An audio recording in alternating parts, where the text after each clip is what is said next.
em frente, aqui Judas no verso 3, então lute por sua fé. Judas, verso 3, aqui está escrito: amados, quando eu me empenhava para escrever-lhes a respeito da salvação que temos em comum, senti que era necessário corresponder-me com vocês, para exortá-los a lutar pela fé que uma vez por todas foi entregue aos santos. Então aqui Judas, ele escreve esta carta e ele fala que estava preocupado com os irmãos e exorta os irmãos a lutar pela fé. Será que nós precisamos lutar pela fé? Será que podemos ficar descansados, de braços cruzados, sem atitudes? Estamos salvos, claro, na dúvida com relação a isso. Mas será que precisamos lutar por nossa fé? A fé é o firme fundamento das coisas que se esperam e a convicção de fatos que se não veem. Eu digo assim, que na minha interpretação, fé é crer no impossível e ver o invisível. Será que nós precisamos lutar por nossa fé? E aqui Judas fala em Judas verso 3, acabamos de ler, e aqui Judas, com toda a sua experiência cristã, certamente depois de uma vivência de muitos combates espirituais, nos exorta e convoca a lutarmos, batalharmos, guerrearmos pela fé que uma vez foi nos dada a nós como santos e santas de Deus. Então nós somos salvos. Uma das expressões que a Bíblia fala também para os salvos, nós chamamos de crente, cristão, evangélico, mas a Bíblia fala salvos e fala santos. Então nós somos os santos de Deus, porque somos santificados em Cristo, somos remidos pelo sangue do Cordeiro Jesus. O sangue de Jesus trouxe remissão, ou seja, nos limpou de todo o pecado, toda injustiça. Amém? Então, exortar aqui, ele nos exorta a lutarmos pela fé. Exortar é animar, motivar, incentivar. Então, Judas era um dos irmãos de Jesus, assim como Tiago.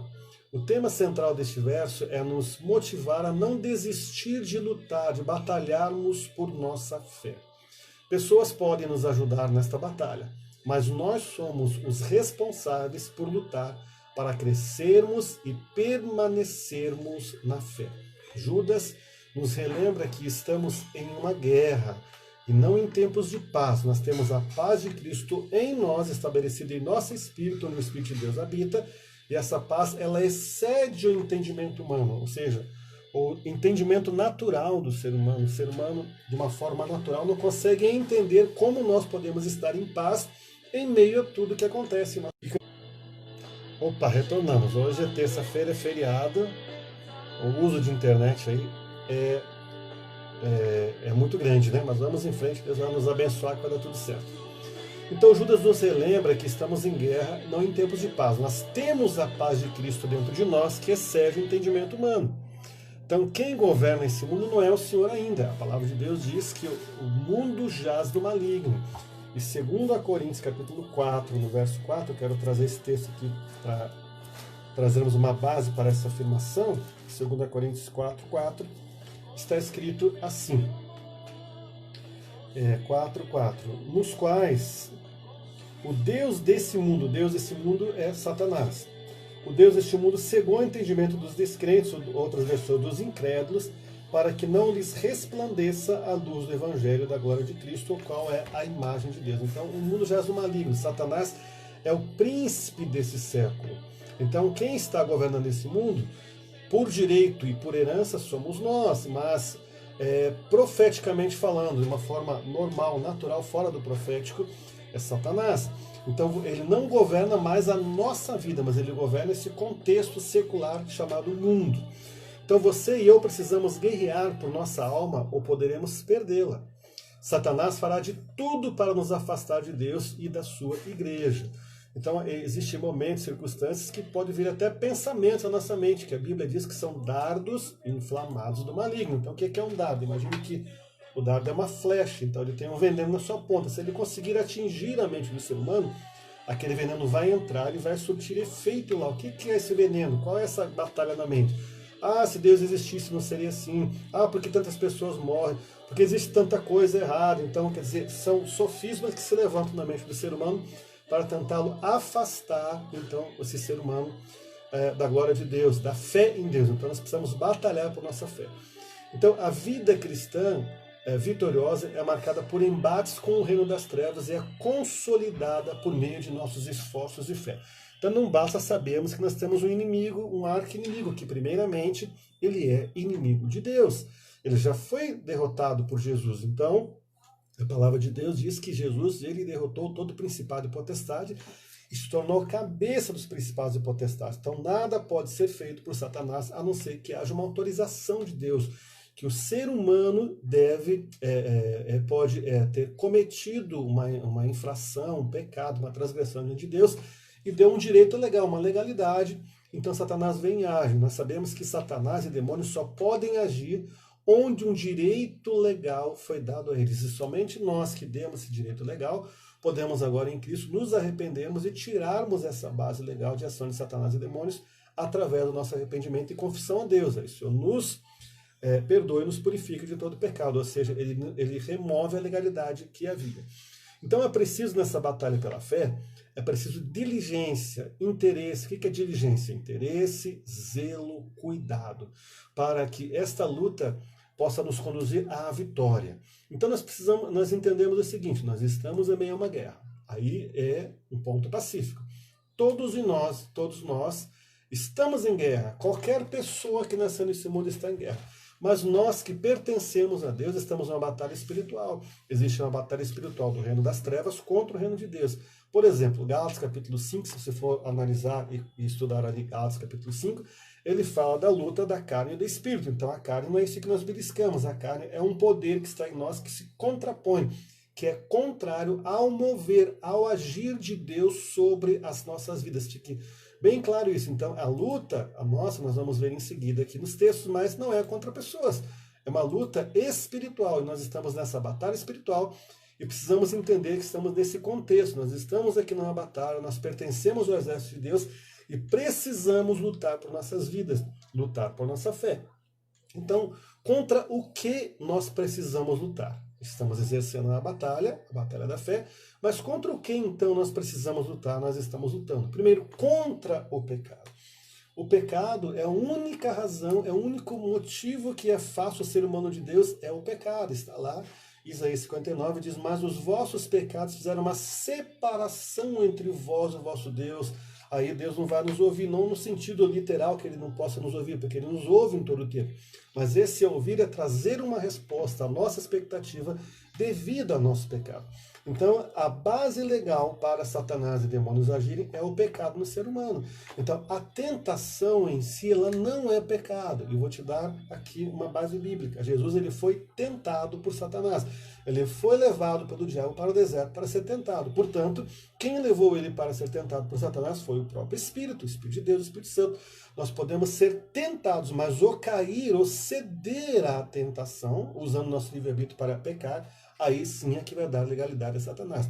Então, contra o que nós temos que lutar, primeiramente, é contra o pecado. O pecado nos afasta de Deus. A palavra de Deus, ela fala nos evangelhos que Deus, ele não pode ouvir a oração de um pecador. O que é esse ouvir? Ouvir, literalmente, não aqui no sentido auditivo, mas ouvir é vir em resposta, então, do pecador. Deus, ele não pode vir em resposta do pecador. Ele ouve a pessoa que é justificada pelo sangue do Cordeiro e pela misericórdia dele, ele livra até o pecador de uma perdição total, dando oportunidade para que esse pecador, então, se arrependa. Então, o primeiro fato aqui, o primeiro ponto, é contra o que nós temos que lutar nessa batalha da fé, é contra o pecado. Segundo, é contra o desânimo. Um dos antídotos contra a fé chama-se desânimo. A pessoa está desanimada. O que é desânimo? É sem ânimo. E a palavra de Deus fala, lembramos em Josué, nós já falamos sobre isso em estudos anteriores, mas Josué, por exemplo, Deus está falando ali com Josué depois que eles atravessaram o Mar Vermelho. Moisés já não estava ali, Deus já tinha arrebatado Moisés já tinha morrido. E aí eles tinham que atravessar então o Rio Jordão. E Deus levantou aquele que era discípulo de Moisés, que era Josué, para levar o povo, conduzir o povo, não mais a um mar, mas a um rio, que era aparentemente algo simples e fácil, mas era necessário que eles estivessem animados. O que é ânimo? É uma energia, um poder que vem de Deus sobre nossas vidas para fazermos algo que vai glorificar a Deus. Então, nosso segundo ponto aqui, primeiro, luta contra o pecado, segundo, é contra o desânimo. Então, existe uma enxurrada de situações que querem trazer desânimo. As notícias, as más notícias, as expectativas, a nossa expectativa muitas vezes em algo que não é de Deus e que não vai trazer uma resposta, não vai se cumprir. Então, o segundo ponto que nós temos que analisar aqui, que temos que combater nessa batalha pela fé, é o desânimo. O terceiro ponto é contra a preguiça espiritual e física. Então, quer dizer, Eduardo, que existe preguiça espiritual e física? Eu sabia que existia preguiça física. Claro, existe. Você pode estar num dia que de repente não está aquele clima que você desejava. Você levantou, hoje está sol, hoje tá frio, hoje está nublado, estou com preguiça, não quero levantar, vou ficar em casa. Essa questão toda aí de isolamento social, então pode te levar, ao invés de te você aproveitar a crise para ser incentivado e romper, avançar, fazer coisas que você não fazia antes, dedicar mais, inclusive, a estudos, né? De repente você pode não estar fazendo isso. Essa preguiça física pode te levar a ficar ali no marasmo, não é?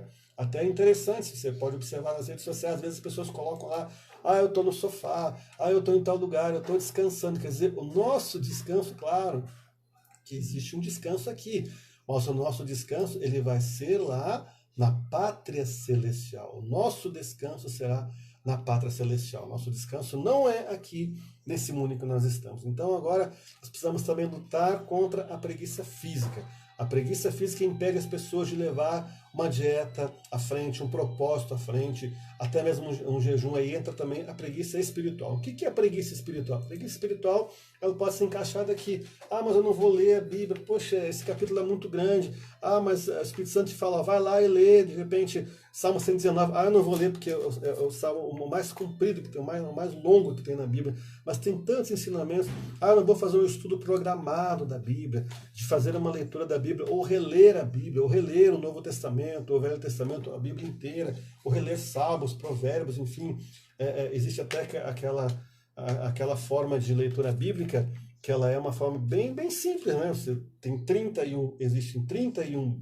Boa noite, irmã Ruth, aqui os demais também. Aquela questão dos provérbios, né? São 31. Então, por exemplo, o dia 21 lê, o dia 21 vai até o 31, depois vai do 1 ao 20. Então existe a preguiça espiritual. Mas vamos jejuar. Então eu particularmente procuro fazer um jejum semanal. Aí fico pensando que dia que eu vou fazer para não repetir sempre, a toda semana segunda, então é uma semana segunda, pode ser na outra terça, quarta, quinta, até você vai rodando os 7 dias da semana. Então se você for esperar ter vontade de fazer as coisas, tem muitas situações que você não vai ter vontade. Não é? Aquele velho ditado, quem quer, ele faz. Aquela questão que eu falo sempre. Pense grande, comece pequeno, mas comece já. De repente começa um jejum, começa uma leitura bíblica, começa um período ali de devocional a Deus, começa um período de leitura bíblica, um período de você orar, de você interceder. Eu vou interceder 10 minutos, 15 minutos, 20 minutos, 30 minutos, 1 hora. Claro, tudo é uma questão de hábito. Tudo que você faz, a ciência já comprova isso, aquilo que você faz durante 21 dias se torna um hábito. Então experimente fazer isso, você vai vencer nessa batalha contra a sua fé, a preguiça espiritual e a preguiça física. Quarto ponto aqui, contra as falsas doutrinas, irmãos, contra as falsas doutrinas que nos ameaçam. Então são tantas coisas que vêm contra a nossa vida, falsas doutrinas. Mas é que tal coisa. Irmãos, eu poderia dar alguns exemplos aqui, mas se eu der alguns exemplos, eu poderia até deixar outros, e aí eu posso deixar de falar algo, mas aqui, contra as falsas doutrinas que ameaçam com ensinos heréticos, a questão do dízimo, a questão da oferta, a questão de dias, são tantas situações, né? Aí houve um período que as pessoas estavam lá no YouTube falando, olha, e eu lembro que eu falei no seminário, cuidado com o ídolo chamado YouTube, porque às vezes você está ali ouvindo a tua pastora, no nosso caso a pastora Sedônio, os pastores da igreja, o pastor Márcio, o pastor Tatiane, o pastor Romildo, quando ele prega lá também, você está ouvindo os seus pastores, mas aí você vai no YouTube, fulano falou diferente, então o fulano tem razão. Então se tornou um ídolo. Então cuidado com as falsas doutrinas. Claro que o diabo ele vai tentar entrar sutilmente, uma forma muito sutil. O que é algo sutil? Algo quase que imperceptível. Você quase não percebe, quase não observa que está ali, mas está chegando um engano, uma falsa doutrina. Mas veja bem, Hoje não precisa, como eu estava falando e concluindo aqui, há um tempo atrás chegou uma situação aí que estavam dizendo que não precisava mais jejuar, porque Jesus já jejuou por nós. Ele fez tudo por nós, mas nós fazemos em amor. Então aqui o quarto ponto contra as falsas doutrinas com ensinos heréticos que nos ameaçam. Quinto ponto, contra as ideologias satânicas. São tantas ideologias satânicas. Marxismo entrou na igreja, o marxismo entrou na cultura. Existem as 7 áreas de influência na sociedade, como cultura, religião, economia, artes. São 7 áreas, na verdade. Então, são 7 áreas que nós deixamos as coisas ir rolando, e chegou um momento agora que está difícil de tomar de volta. É só pelo poder de Deus. Então, aqui nesse quinto ponto, contra as ideologias satânicas, é marxismo, hedonismo, humanismo. Quer dizer, vamos colocar o homem acima de tudo. Quer dizer, então não vamos tomar cuidado com o evangelho, não podemos falar certas situações, certas coisas, porque pode desagradar alguém. É aquela questão, então, do evangelho do algodão doce. É humano, ó querido, ó querida, sabe, Deus vai fazer tudo o que você quiser. Pensa que, aí até é um exagero nessa teologia, pensa que só de você pensar Deus vai te atender, porque você nasceu para Deus realizar seus sonhos, quando nós devemos fazer o contrário, devemos nos humilhar, devemos falar, olha, que o Senhor cresça e eu diminuo. Não estou dizendo aqui que Deus não vai nos abençoar, que não vai realizar nossos sonhos, não é nada disso, absolutamente. Não é uma contraposição contrária, mas sim aqui a questão do evangelho de algodão doce, com doutrinas muito pueris, muito simplórias, né? com situações muito simplórias em que Deus ele vai nos abençoar em qualquer situação, estejamos como estivermos, não é? Então aí vem o humanismo, vem o racionalismo, o liberalismo, irmãos. Aí vem questão partidária, não é? Quase que todos os partidos políticos, irmãos, não sei se existe uma exceção, não é? Claro que aí os itens vão diminuindo um pouquinho na nossa analogia, analisando cada um, mas quase todos eles estão contaminados. Aí vem ideologia de gênero e tantas outras coisas, irmãos, que são contrárias à palavra de Deus. Aqui, 7º ponto, contra o mal em suas manifestações. E aqui, só voltando um pouquinho nesse 6º ponto, que é a questão do humanismo, tudo isso, eu até separei aqui algo que eu li no Instagram de uma figura pública, muito conhecida. Eu não vou, por uma questão aqui até de ética, citar o nome, mas uma figura pública aqui do Brasil, mas conhecida internacionalmente também, no ramo aí de negócios. E aí eu estava vendo e ele escreveu lá nesse Instagram dele, sobre o neto dele, escreveu a seguinte mensagem. Ele tem a foto dele com 2 netos, ele fala de um dos netos dele ali. Ele fala, um amigo de meu neto, aí ele coloca o nome, lhe perguntou, por que você é tão estranho? Como assim? Ele respondeu, você não fala palavrão, não bebe, não fuma, não usa drogas. Meu neto respondeu, sou membro da igreja, colocou o nome da igreja ali. Aprendi que nosso corpo é sagrado. É um templo de Deus e devemos protegê-lo. Ou seja, ele, daquilo que ele foi questionado, não bebe, não fuma, não usa droga, não faz sexo antes do casamento, não fica. Então o que é? Porque ele está preservando o templo dele, que é o corpo dele, que é templo do Espírito Santo. Então aqui ele diz, a resposta ele fala o nome do neto dele, me lembrou de um versículo da Bíblia. Ensina a criança o caminho que deve andar e ainda quando for velho não se desviará dele. Então aqui dentro desse 5º ponto ainda, ideologias que vêm, ideologias satânicas, a Bíblia diz o quê? Que nós devemos ensinar a criança no caminho que deve andar, os caminhos de Deus, os caminhos de uma vida de santidade e não de pecado. Mas o que acontece? Muitas vezes simplesmente se solta, como diz o gaúcho, larga o filho, a filha, desde criança na escola, mas não tem um acompanhamento, como é que é o currículo, o que está acontecendo, o que aquela criança está aprendendo, como que ela volta, porque muitas vezes ela sai de casa, você está ali, mesmo que superficialmente, mas ensinando, ou não está ensinando, você está deixando tudo a cargo da igreja. Eu sempre digo que nessa luta pela fé é importante dizer que a educação cristã de nossos filhos não é uma obrigação da igreja, não é uma obrigação da escola bíblica dominical, é nossa. A igreja, a escola bíblica dominical, elas vão reafirmar, edificar, dar sustentabilidade àquilo que você está ensinando para os seus filhos. Agora, se você não ensina, como nós poderíamos cobrar esperar que tivesse uma outra postura se nós não estamos ensinando, não é verdade? Então aqui entra essa questão. Eu achei bem interessante aqui, é uma figura pública, empresário brasileiro, mas conhecido a nível mundial, multimilionário, acho que até bilionário, e tem essa postura. E ele lembra, ensina a criança o caminho que deve andar. E até quando for velho não se desviará dele. Então ensina como se portar nessas situações aí.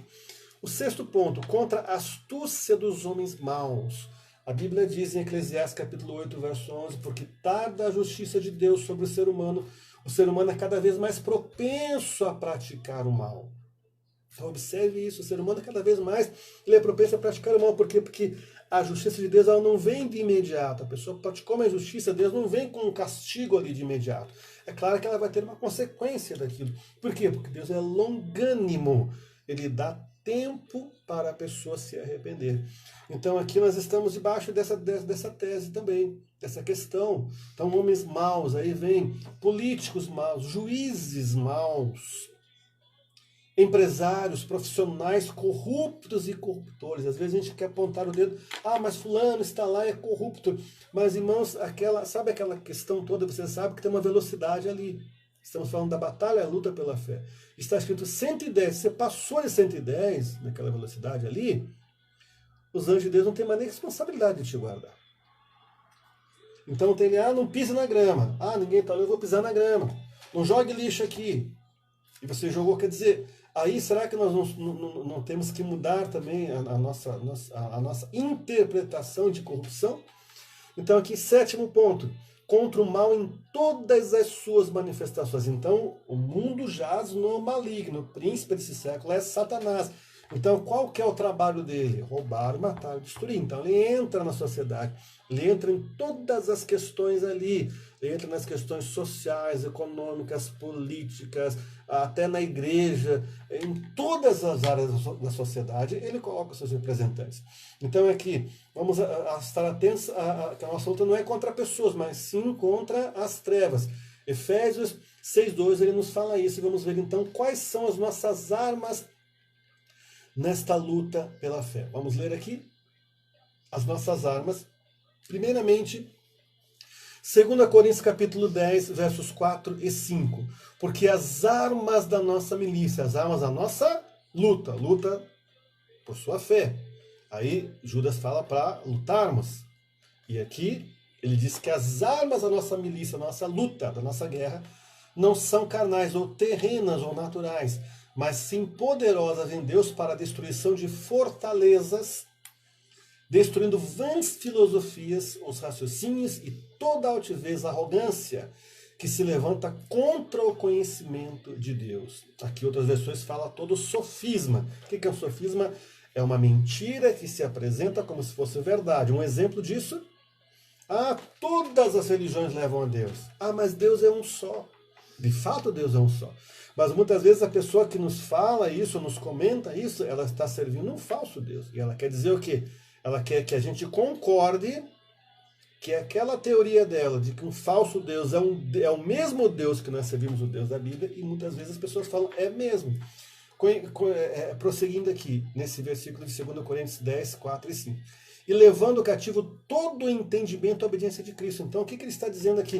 Que é uma luta que não é carnal, que não é uma luta que não é carnal, que não é natural, não é pessoas contra pessoas, sistema contra sistemas, mas é uma luta espiritual contra fortalezas, sofismas, baluartes, tudo que se levanta contra o conhecimento de Deus. E quando nós exercemos então essa luta, usamos essas armas, ele diz aqui, que então nós vamos levar todo o pensamento, essa versão fala entendimento, obediente a Cristo.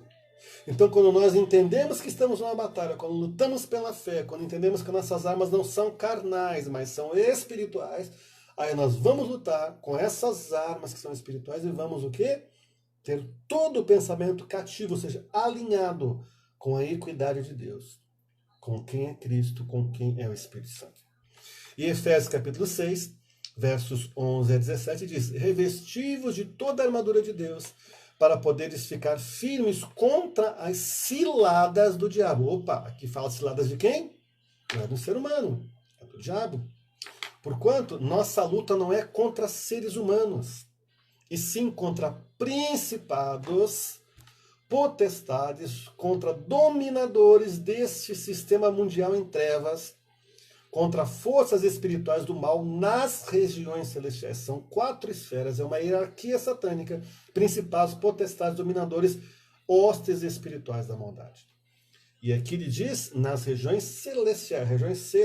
Então estamos aqui fisicamente, mas conforme Efésios capítulo 2, verso 6, assentados com Jesus nas regiões celestiais em Cristo. Nossa batalha, fisicamente estamos aqui, mas espiritualmente ela vem do terceiro céu, que é o céu de Deus, onde está Deus Pai, no seu alto sublime trono, Jesus à direita de Deus, à destra, algumas versões falam à direita de Deus, e nós estamos assentados ali com Jesus, ao lado de Jesus, nas regiões celestiais. E ele é o nosso advogado nessa batalha.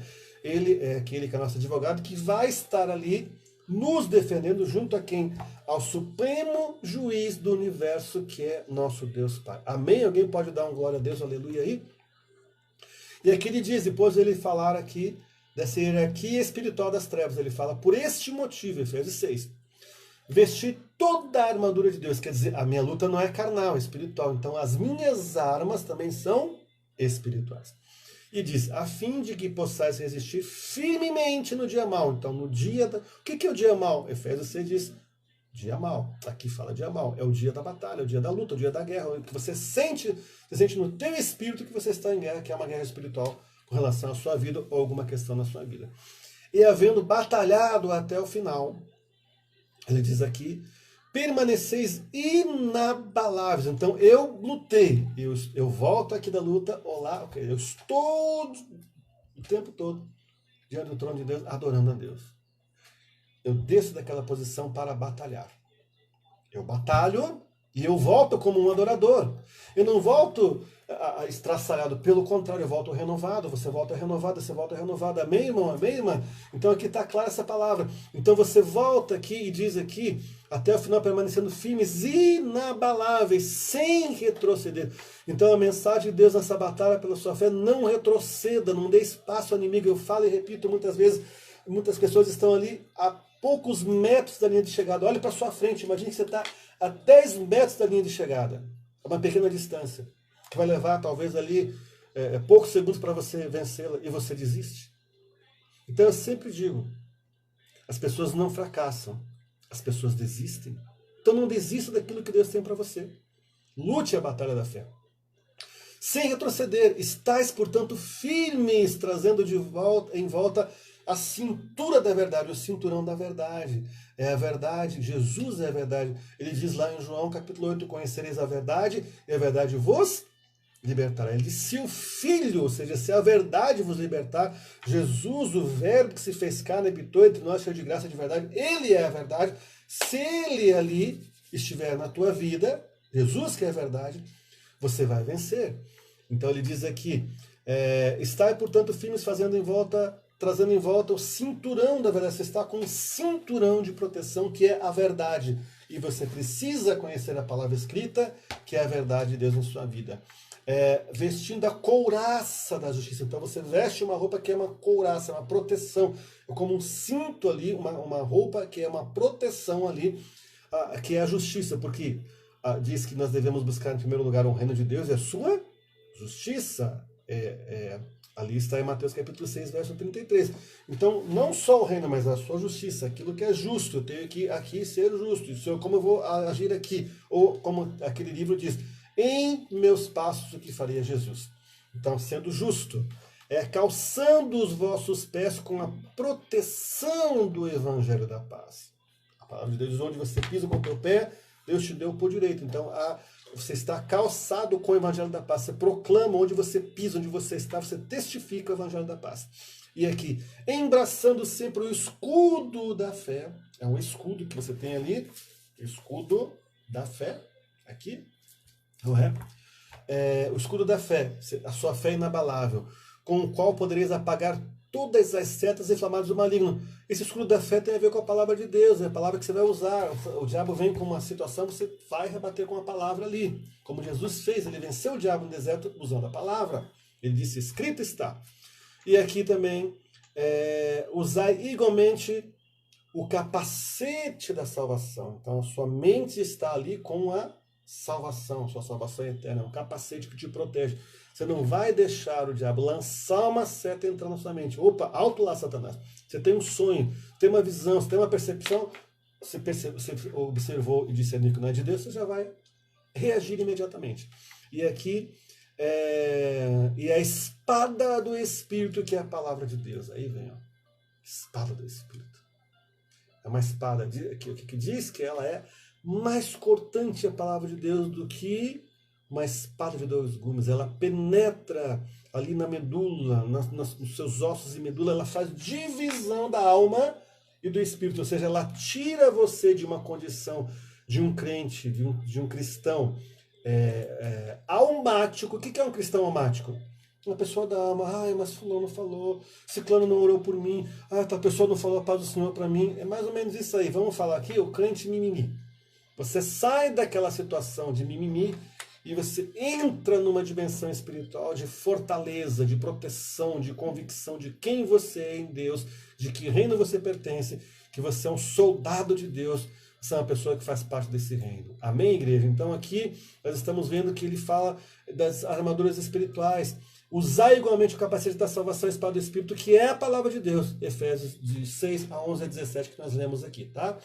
Então, para lutarmos, é necessário usarmos uma armadura especial para não sermos feridos e também para podermos atacar com eficácia. Então, cinturão da verdade, botas do Evangelho da Paz, está preparado e pronto para anunciar Cristo a todos. Então, quanto antes você deixar claro que você é de Deus, mais protegido você estará.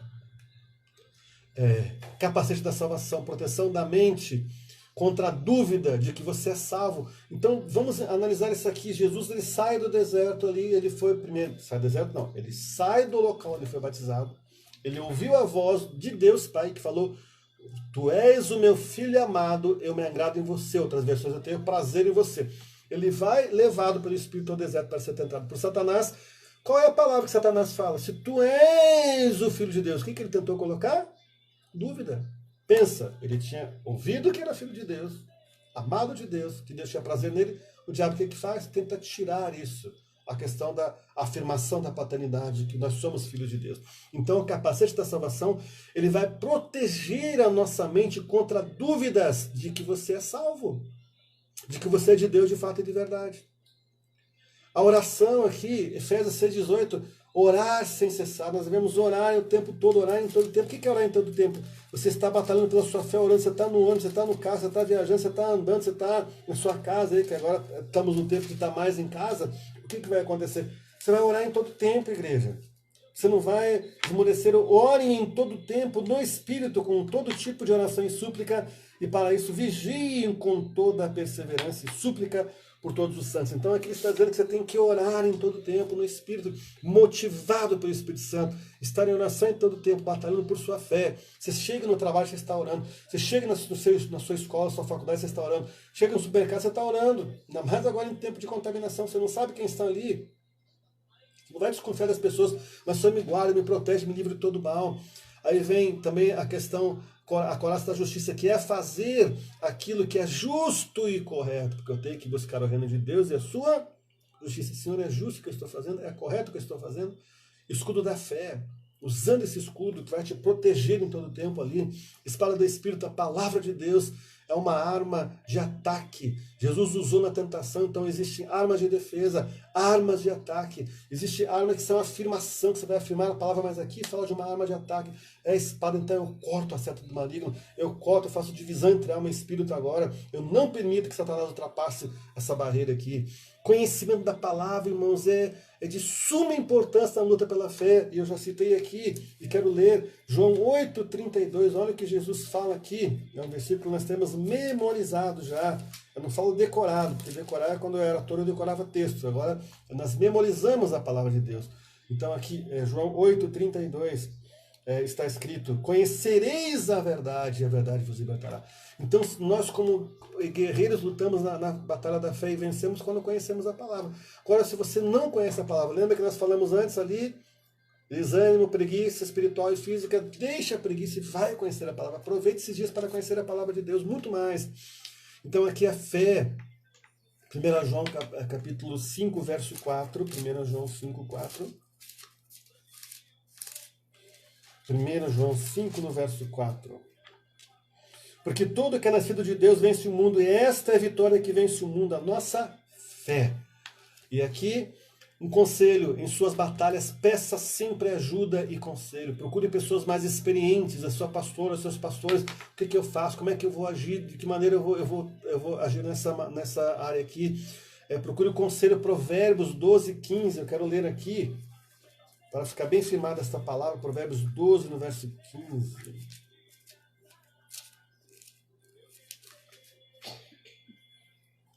12:15. O caminho do insensato parece reto aos seus olhos, mas o sábio ouve os conselhos. Olha só, o sábio, ele ouve conselhos. Mas de quem que eu vou ouvir conselhos?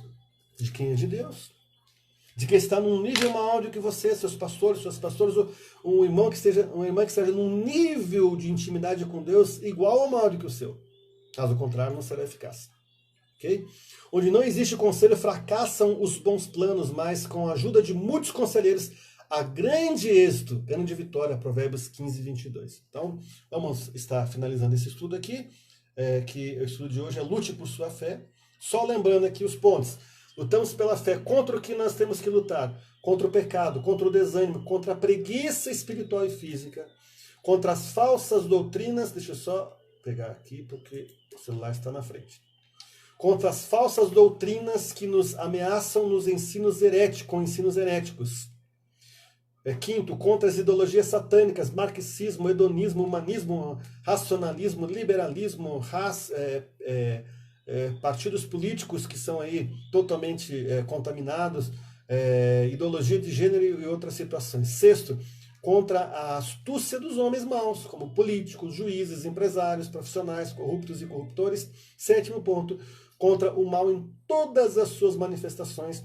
E atenção, nossa luta não é contra pessoas. Aí nós entramos com um texto aqui, que a nossa luta não é contra pessoas. E primeiramente nós lemos, segundo a Coríntios capítulos 10, 4 a 5, que fala que as armas da nossa luta não são carnais, mas poderosas em Deus.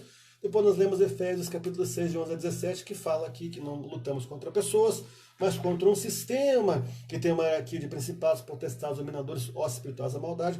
Falamos aqui das armaduras espirituais, cinto da verdade, coraça da justiça, sapato, pregação do evangelho da paz, escudo da fé e a espada do Espírito. E aqui para finalizar, e por falar em conselhos aqui, alguns conselhos para nós finalizarmos. Primeiro, não se afaste da igreja. A igreja é uma instituição criada por Deus. Nós somos igreja, mas eu digo aqui no sentido de igreja, uma denominação, uma igreja que você escolheu para congregar. Agora estamos nos cultos via internet, mas creio que brevemente estarei liberado. Hoje eu já vi notícia aqui, me chegou um ofício ali de Joinville, que eu ministrei alguns anos em Joinville, um pastor lá, ele me mandou dizendo que já foi assinado decreto pelo governador que a partir de amanhã igrejas, tanto pode ter missas como cultos, né, estarão liberadas dentro daquela condição, com máscara, usando álcool gel, alguma restrição ali de espaço entre uns e outros, né? Tá? E Rio Grande do Sul eu vi hoje também no telejornal agora à noite que está liberando, a Goiânia começou a liberar também, liberou inclusive igrejas, e eu creio que logo aqui no Paraná estará liberado. Mas, independente da data, se vai ser amanhã ou se vai ser semana que vem, mas, enfim, não se afaste da igreja, da célula, da comunhão com os irmãos. A célula, esse grupo familiar, a gente chama de célula, pode ser GP, grupo familiar, pequeno grupo, enfim, é uma ferramenta tão importante de comunhão em que nós somos pastoreados ali, a gente fala a palavra, a gente ora uns pelos outros, é tremendo isso. E também que a gente pode trazer pessoas para estar sendo evangelizadas ali. Por mais difícil que estejam as situações que você esteja enfrentando, jamais se afaste do corpo de Cristo. Somos um corpo. Como diz aquela canção do Daniel Souza. Somos corpo, e assim bem ajustado, totalmente firmados, unidos em amor. Uma família, sem qualquer falsidade, usando da verdade, expressando a glória do Senhor. Fique no barco, fique na arca. A arca hoje é a igreja. O barco é a igreja. Jesus está ali. Mesmo que haja tempestade, Jesus está presente. Segundo, se a luta estiver maior do que você pode suportar, peça reforços. Aquilo que a gente falou, conselho de pessoas sábias. Estamos na igreja também para ajudar uns aos outros a alcançar a vitória em todas as batalhas. Sempre haverá alguém que poderá te aconselhar e te trazer a resposta de Deus dentro daquele conselho. Terceiro, ore e jejue mais intensamente quando as batalhas se tornarem mais acirradas e difíceis de vencer. A batalha está grande. O que acontece? Quando a batalha está grande, mais munição, mais estratégias. E as estratégias, se você for analisar as guerras, a Primeira Guerra Mundial, a Segunda Guerra Mundial, então as guerras, irmãos, houve a guerra do Iraque, outras guerras, nós podemos ver, foram guerras de estratégia. Estratégicas. Então Deus tem estratégia para você em meio à guerra. Ele tem vitória para você em meio à guerra. Quarto, creia sempre no amor, no perdão. Ah, mas fulano, não importa. Perdoe. Quantas vezes? 7 vezes 7. E Deus 7 vezes 7, perdoe mais ainda. No amor, no perdão, na misericórdia e na graça de Deus para vencer suas batalhas. Graça é favor imerecido. Não acredite em Satanás, ele é o pai da mentira. Não acredite em sua mente se ele está te induzindo a desacreditar da palavra de Deus. Qualquer seta contra a palavra de Deus. Ah, mas está escrito isso, mas não é verdade. A palavra de Deus diz, nunca vi um justo desamparado, nem a sua descendência mendigar o pão. A palavra de Deus diz, o Senhor nos livra, orçando para nós de todo mal. Deus. Infelizmente, uma das estratégias do inimigo de nossas almas são más notícias. Quantas pessoas vêm nesses dias, ah, mas é porque isso, porque é fim do mundo, porque não sei o que, é porque tal. Gente, vamos estar com nossos olhos fixos em Jesus, que é o autor e consumador da nossa fé. Amém? Glória a Deus por isso, obrigado por ter estado aí conosco. Vamos orar. Pai, nós queremos te agradecer por esse tempo, por esse estudo da sua palavra. Aprendemos aqui, Pai, que devemos guerrear por nossa fé. Então nos perdoa quando nós temos preguiça, seja física, seja espiritual, até mesmo as desculpas emocionais, não estou bem, quando temos desânimo, nos perdoa, Pai. Nos arrependemos, renunciamos a isso e temos uma nova postura. Tu estejas trazendo agora para cada irmã que está nos acompanhando agora, que vai ver essa live no Facebook depois, ou vai ver no canal da Igreja Nazareno Jardim das Américas no Facebook, ou melhor, no YouTube, que eu vou postar lá daqui a alguns minutos. Pai, o Senhor esteja ministrando as vidas agora. Traz ânimo, traz vigor, traz força, traz coragem. Pai, que eles possam ter os olhos fixos em Jesus, autor e consumador da nossa fé, e que os ouvidos estejam, Pai, ali, Pai, afinados para ouvirem a Tua voz, não as vozes do não, da impossibilidade, as vozes do inimigo, as vozes do próprio ser humano, as vozes da oposição, mas a Tua voz em nome de Jesus, Pai. Estabelece os Teus decretos favoráveis a cada um dos nossos irmãos e irmãs.